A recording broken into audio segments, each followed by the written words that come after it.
नमस्ते, आदाब, सत श्री अकाल दोस्तों। मैं हूं आपका अपना होस्ट और आज के इस खास एपिसोड में आपका बहुत बहुत स्वागत है। आज हम किसी की तारीफों के पुल नहीं बांधने वाले, ना ही किसी के कसीदे पढ़ने वाले। आज हम चिल मूड में हैं और हमने सोचा कि क्यों ना क्रिकेट की दुनिया की सबसे दिलचस्प, सबसे अनोखी और सबसे ज्यादा कंफ्यूजिंग टीम की थोड़ी खबर ली जाए। जी हां, आप सही समझे। आज हमारे रडार पर है पाकिस्तान क्रिकेट टीम। एक ऐसी टीम जो ग्रेविटी और लॉजिक के सारे नियमों को ताक पर रखकर खेलती है। ये वो टीम है जो आपको एक ही मैच में उम्मीद की जन्नत भी दिखाएगी और फिर निराशा के गहरे समुंदर में ऐसा गोता लगवाएगी कि आप हफ्तों तक सोचते रहेंगे कि भाई हुआ क्या था। तो आज का एपिसोड है इनके नाम, इनके अजब गजब कारनामों के नाम। कुर्सी की पेटी बांध लीजिए क्योंकि आज का सफर थोड़ा ऊबड़ खाबड़ और मजेदार होने वाला है। चलिए शुरू करते हैं उस खिलाड़ी से जिसे कुछ लोग पता नहीं क्यों किंग कहते हैं। हाँ जी, बाबर आजम की बात कर रहा हूं। इसमें कोई दो राय नहीं कि देखने में उनकी बैटिंग अच्छी लगती है, कवर ड्राइव वगैरह सब ठीक है, लेकिन भाई साहब, क्रिकेट खूबसूरती का नहीं, असर डालने का खेल है। बाबर भाई अक्सर अपनी ही एक धुन में बल्लेबाजी करते हैं। वो क्रीज पर आते हैं, थोड़ा समय लेते हैं, फिर और समय लेते हैं, फिर थोड़ा और समय लेते हैं, और जब तक वो सेट होते हैं मैच हाथ से निकल चुका होता है। हाल के आंकड़े खुद ये कहानी बयान करते हैं। जरा उनकी T20 स्ट्राइक रेट पर गौर फरमाइए, जो अक्सर 129-130 के आसपास घूमती रहती है। आज के जमाने में जब बल्लेबाज 150-160 की स्ट्राइक रेट से नीचे बात नहीं करते, तब हमारे बाबर भाई टेस्ट मैच की फील लेकर T20 खेलते हैं। T20 वर्ल्ड कप 2024 को ही याद कर लीजिए। आयरलैंड के खिलाफ मैच में 34 गेंदों पर 32 रन, कनाडा के खिलाफ 33 गेंदों पर 33 रन। वाह, क्या कंसिस्टेंसी है। इसे कहते हैं परफेक्ट बैलेंस, एक गेंद एक रन। भाई ये T20 है या कोई चैरिटी मैच चल रहा है जहां हर गेंद पर रन देना अनिवार्य है।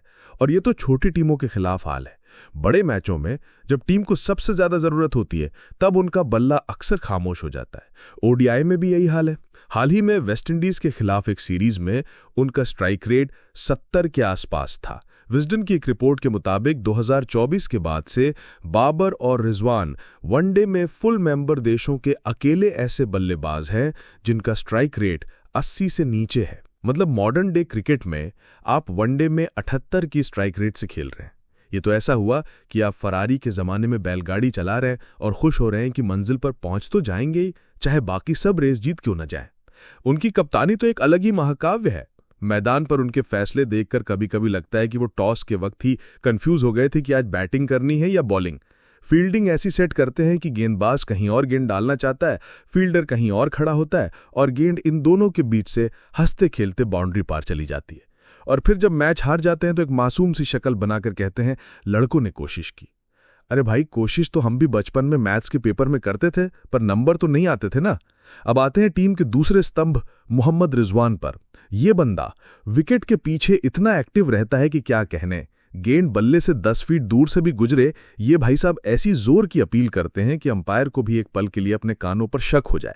इनकी अपील में कन्विक्शन इतना ज्यादा होता है कि कई बार तो गेंदबाज को भी नहीं पता होता कि गेंद पैड पर लगी है, लेकिन रिजवान भाई अंपायर से लगभग भिड़ जाते हैं। खैर, ये तो हुई उनकी कीपिंग की बात। अब जरा उनकी बल्लेबाजी पर आते हैं। भाई साहब T20 में पारी को ऐसे बनाते हैं जैसे कोई कलाकार रेत पर महल बना रहा हो, एक एक दाना रखकर बहुत धीरे धीरे, और जब तक महल तैयार होता है तब तक सुनामी आकर सब बहा ले जाती है। हाल ही में वेस्टइंडीज के खिलाफ एक वनडे मैच में उन्होंने 38 गेंदों में 16 रन बनाए। 38 गेंदों में 16 रन, मतलब स्ट्राइक रेट 42 का। ये वनडे था या टेस्ट मैच बचाने की कोशिश? उनका ओवरऑल T20I स्ट्राइक रेट भी 125 के आसपास है, जो उनके एवरेज के हिसाब से बहुत कम है। वो अक्सर 50-55 गेंदें खेलकर 60-65 रन बनाते हैं, और जब तक वो आउट होते हैं आने वाले बल्लेबाजों के लिए करने को कुछ बचता ही नहीं है। रिक्वायर्ड रन रेट 12-14 पहुंच चुका होता है। और फिर बाबर और रिजवान की रनिंग बिटवीन द विकेट्स, माशाअल्लाह, क्या तालमेल है दोनों में। ऐसा लगता है दोनों अलग अलग भाषा में बात कर रहे हैं। एक यस बोलता है, दूसरा नो सुनता है।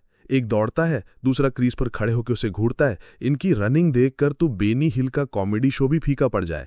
कई बार तो ये दोनों सिंगल को डबल या डबल को सिंगल बनाने के चक्कर में इतना कंफ्यूजन पैदा कर देते हैं कि फील्डिंग टीम वाले भी हैरान हो जाते हैं कि भाई करना क्या चाहते हो। मुझे तो लगता है कि पाकिस्तान टीम के ड्रेसिंग रूम में इनके रनआउट के हाइलाइट्स दिखाकर बाकी खिलाड़ियों को सिखाया जाता होगा कि रनिंग बिटवीन द विकेट्स कैसे नहीं करनी चाहिए। चलिए अब गेंदबाजी डिपार्टमेंट की तरफ रुख करते हैं और बात करते हैं शाहीन शाह अफरीदी की। इसमें कोई शक नहीं कि पहले ओवर में ये गेंदबाज आग उगलता है। नई गेंद हाथ में हो तो दुनिया का कोई भी बल्लेबाज इनसे खौफ खाता है। पहला ओवर, स्विंग होती यॉर्कर और विकेट, ये इनका ट्रेडमार्क बन चुका है। लेकिन कहानी पहले ओवर के बाद ही तो बदलती है। जैसे ही गेंद पुरानी होती है और पहला स्पेल खत्म होता है, शाहीन की सारी हवा निकल जाती है। डेथ ओवर्स में तो उनकी गेंदबाजी देखकर तरस आता है। यॉर्कर की जगह फुल टॉस और स्लोवर बॉल की जगह ऐसी गेंदें फेंकते हैं जिसे बल्लेबाज आसानी से बाउंड्री के बाहर भेज देता है। सेना देशों के खिलाफ उनका T20I इकोनॉमी रेट 8.5 से 9 के बीच रहता है, जो किसी भी फ्रंटलाइन गेंदबाज के लिए बहुत ज़्यादा है। मतलब हर मैच में आप अपने 4 ओवर में 35 से 40 रन लुटा रहे हैं। और फिटनेस का तो क्या ही कहना, एक बड़ी सीरीज खेलते हैं और फिर अगली 2 सीरीज के लिए नेशनल क्रिकेट एकेडमी में आराम फरमा रहे होते हैं। ऐसा लगता है उनका शरीर हाई परफॉर्मेंस स्पोर्ट्स कार का है, जिसमें इंजन तो फरारी का है लेकिन टायर साइकिल के लगे हैं। कभी घुटना पकड़ के बैठ जाते हैं तो कभी कमर, और जब वो बल्लेबाजी करने आते हैं तो वो नज़ारा देखने लायक होता है। वो बल्ला ऐसे घुमाते हैं जैसे कोई गधा घुमा रहा हो, आंखें बंद और बस जय माता दी। कभी कभी गेंद बल्ले से लगकर छक्का चला जाता है और वो ऐसे रिएक्ट करते हैं जैसे उन्होंने वर्ल्ड कप जिता दिया हो। लेकिन ज़्यादातर मौक़ों पर या तो वो बोल्ड हो जाते हैं या फिर ऐसा शॉट खेलते हैं जिसे देखकर गली क्रिकेट का बच्चा भी शर्मा जाए। कप्तानी का भूत उन पर भी सवार हुआ था और उस दौरान उनकी गेंदबाजी और भी साधारण हो गई थी। ऐसा लगता था कि वो गेंदबाजी करते हुए ये सोच रहे हैं कि अगले ओवर में किसको गेंद दूं, और जब तक वो ये फैसला करते बल्लेबाज उनकी गेंद पर 4 चौके जड़ चुका होता है।